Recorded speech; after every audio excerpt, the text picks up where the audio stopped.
Good morning, everyone. This is Jeffekennedy, author of fantasy romance and romantic fantasy, here with my second cup of coffee. Alert watchers among you may note that it is later in the morning than typical. It's about 9:20 here, and I'm sun dappled. I have to find the right place within this. It's nice though having the garden behind me. I can actually enjoy looking at it from there too. So yeah, I've been dealing with things this morning.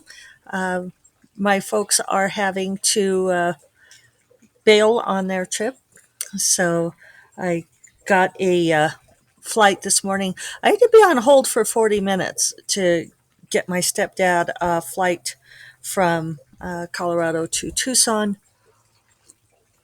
Because I think because it was same day, I couldn't book it online, and so yeah, 40-minute whole time. The times we live in, right? I should stay sitting up because then I'm a little bit less mottled looking by the sun. Sun dappling is good though, right? And these earrings show up nicely. These are, oh, well, I should finish what I was telling you. No, let's talk earrings and then I'll finish. But they are pretty. They are unfortunately clip on. And I've considered having these changed to posts because I know you can do that on some. Except if you're watching the video, you can see that the clip comes from the bottom, and I'm not sure it would work with a post. I think they would rotate. They're very interesting earrings, though. Kind of deco, 50s maybe earlier, maybe like 30s or 40s. Also from my grandmother's costume jewelry collection. Aren't they pretty how they catch the light? It's a an almost full globe. It's a little bit flattened, but cabochon. If you read my books, you know I talk about cabochon jewels a lot. I love cabochon, and you don't find them very often. Certainly not well done like this. So beautiful cabochon crystal, and then with a couple of half circles beneath, semicircles beneath one, which is uh, has some pave crystals in it, some of which are missing. I've thought about trying to replace those too, except that these are the clip on earrings, which means if any of you have ever worn clip on earrings for any length of time, you just can't. They really hurt after a while. These have a fairly gentle grip, a pretty good spring on them. They might have been pretty good earrings. I mean, pretty expensive earrings once upon a time. I don't know. But they sure have a wonderful glow to them. And I have worn them from time to time for party occasions. And they're definitely fun for retro. But sometimes I feel like I should give them to someone. I should give them to someone like Mary Robinette, who does lots of 50s dress up. She's heading out as president of SEFWA. So yeah, she's been on my mind lately. She's done a lot for SEFWA in her time, coped with a very unusual couple of years for her term. We did the board transition yesterday, and that went great. So we're getting things handled. And then this weekend I will spend. I'm going to drive up to Colorado in the morning. David and I will do that, and get my mom and bring her back to Santa Fe, and then I will drive her to Tucson on Sunday, and then I will fly back home on Monday. Fortunately, however, the book is going very well. A big change from yesterday, right? I got 3,000 words yesterday, and it felt pretty good. Felt like I had my claws in the story again, rather than it having its claws in me. And the ending occurred to me. I was like, oh, wait, the ending, I think I know what the ending is. And then Emily Ma, who has been beta reading it for me, had finished reading what I'd written so far, and she texted me and suggested an ending, and it was the same ending I thought of. So I was like, okay. So, as my mom this morning was saying that she was sorry for disrupting my life, I said, well, fortunately the book is going better, so I can handle a few more things. Uh, and I said, I figured out what the ending's going to be. And she said, that's so funny. And I said, well, it's not funny from this end. It's view good from the cheap seats. But she said, well, that she thinks that just most writers know what the ending is going to be before they even write the book. And I said, it's not true. Some do. And this all comes back to knowing what your process is and owning it. And I will caveat that me angsting about it, I feel like still counts as owning it. I reserve the right to both understand my process, own it, and still thrash over it. I feel like that's legit for any of us. So, yes, I do know some writers who write the ending first. This is not me. I, for whatever reason, and sometimes I think it comes from however we start writing, or who knows? I mean, it would be interesting to look at how we form our process and all of the influences that go into that. One thing that I feel fairly certain about is that while our own process may migrate over time and it may change from book to book, I don't believe that it's something that we can really change. And that's why I talk about learning what it is and owning it. I just know so many writers who have tried to change their process because they don't like what it is. They want to be able to write faster. They want to be able to outline first. They want to be able to do all kinds of things that their current process is not lending itself towards. I think sometimes we think we want to change our process because we think another process will be easier, less angsty, more fun. And I don't know, maybe it would be. I kind of think it wouldn't. I think that kind of comes from the grass is greener on the other side of the fence. I think it always looks like other writers are doing it better and having an easier time than we are. Uh, and it's such. Okay, so already these earrings are starting to bug me. Um, they cut off the blood circulation to your earlobes. I'm just going to take them off. Yeah, see? So I really would change them to the post, but don't you think if they were on a post and they were just on that little thing, wouldn't this heavy circle rotate down? Maybe not. Maybe the balance is right. I should take them to a jeweler and see if I could do that. Massaging my earlobes to get the blood flow back in them. Alas. So, process. You guys are here for process, not earrings, right? Maybe you're here for both. There are so many things here that fall under the First Cup of Coffee brand. So, I think that there's always a desire to improve our process, and I think that's a good desire. I think the desire to change our process, hoping that we can find something that would be better or easier, is understandable, but is it really possible? I feel like no, because I've just seen too many people really dash their heads against the wall trying to change their process. Um, I'll always get, when I say this, I always get someone say, well, my process changed, because in order to get this book done, I had to. But sometimes I think that's the book driving the process, not the conscious mind of, I want to be able to write faster. So, but my process is definitely linear. I write beginning to end. I almost never write scenes out of order. Every once in a while, I'll have a scene from later on come to me, and sometimes it'll come to me strongly enough that I will go ahead and write it down. But the thing is by the time I get to it, the story has changed enough that I end up rewriting that scene anyway. And even Dorinda has said the same thing. She'll she'll do that too, and she always ends up changing it. I don't think it does you that much good to write down those scenes. But there are writers who write scenes out of order. They like to use Scrivener, and they like to do the puzzle piece thing. That kind of gives me hives because I don't understand how you can shift scenes around in a story. Stories feel very linear to me.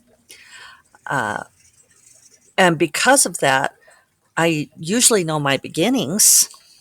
Um, Almost always know my beginnings. I know my characters and their situation,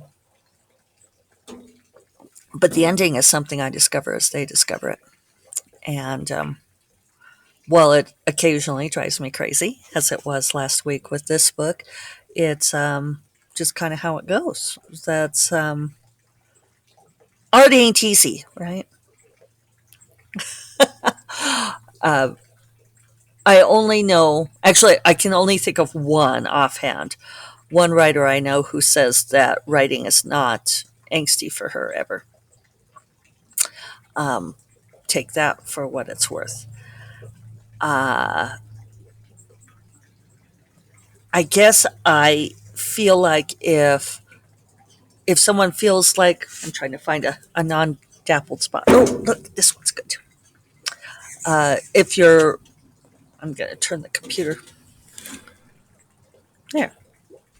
If your writing is super easy, with the exception of this one person because she writes good books, but I think maybe you're not digging deep enough. Something to think about. Oh, I'm going to sneeze.